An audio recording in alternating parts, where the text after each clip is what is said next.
start off by talking about interesting development in a groundbreaking First Amendment case. You've probably heard of the case. I've spoken about it before on the podcast, Missouri versus Biden. So this is a number of Republican state attorneys general filing lawsuit against the Biden administration for government collusion with private platforms, mainly social media, digital platforms, to do censorship. And this is prohibited by the First Amendment. A very important part of this case is just ferreting out all the discovery, all the information, exposing the full extent of the collaboration between the government and the private sector. As a constitutional principle, the government is not allowed to do through private actors what it is itself prohibited from doing. So if the government can't regulate speech, they can't go, okay, private actors, we'll work with you and you do it on our behalf. The government can't get away with that. So that's what this case is all about. Very important case. It's taking all the stuff that's come out from the Twitter files and other sources, but it's not putting it into a courtroom. I want to show you how the Biden administration is very nervous about this case, and they're doing their best to duck it. They're trying to kind of hide the ball. Now, how do you hide the ball in a legal case? Well, one of the ways you hide the ball, I'm looking at the kind of new briefing that's filed by the government. There are a number of people in the Biden administration in various offices, the executive office of the president, the Cybersecurity and Infrastructure Agency, the Census Bureau, all of whom have been actively involved in censorship. And what the Biden administration has been doing, I think because of this case, is going through these agencies and firing all these people. Not because they're outraged by the censorship, not at all.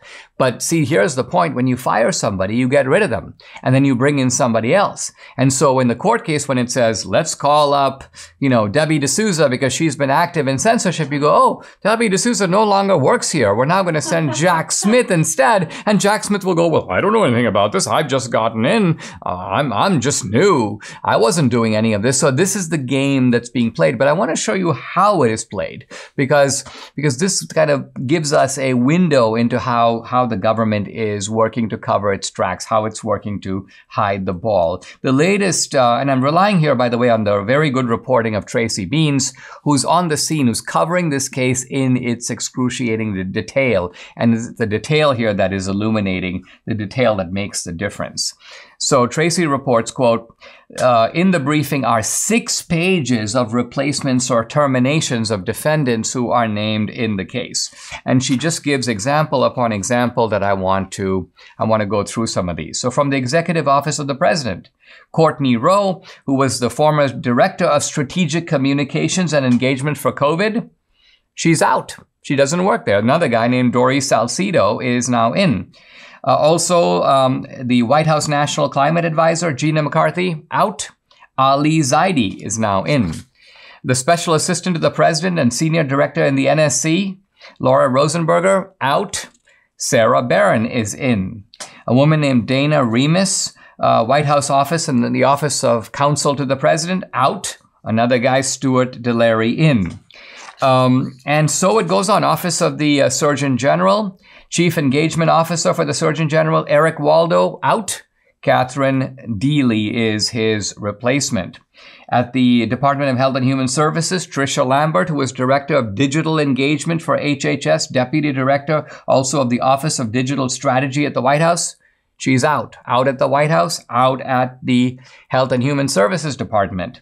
And Ashley Morse is in. At CISA, the Cybersecurity Agency, the Senior Cybersecurity Advisor, Matthew Masterson, out. Kim Wyman in. The Census Bureau, the Division Chief for the Communications Directorate, Zachary Henry, out. Kristen Gallimore in. And on it goes. Other agencies, the EOP, the State Department. So the Biden administration is clearing these people out. Again, I emphasize, not because they're doing atonement or penance, not because they're saying these are bad guys who need to be cleaned out of government. It's rather they're getting rid of them so they don't have to show themselves before the court. Now, Tracy Beans points out, and I hope this is true, that this tactic will not work. They tried it with Jen Psaki. When Jen Psaki left the government and she was subpoenaed, she goes, oh, I can't can't be subpoenaed. I'm no longer in the government. I'm now in the private sector looking after my children. And the judge basically goes, no, that doesn't really matter. We're talking about your activities when you were in the government. You can most certainly be subpoenaed. You can most certainly be required to testify. And so I hope that the attorneys general here press the issue and demand that all these people who are involved in a nefarious ring of censorship be brought forward, be brought into court, be forced to testify, and the Biden administration be forced to take full responsibility.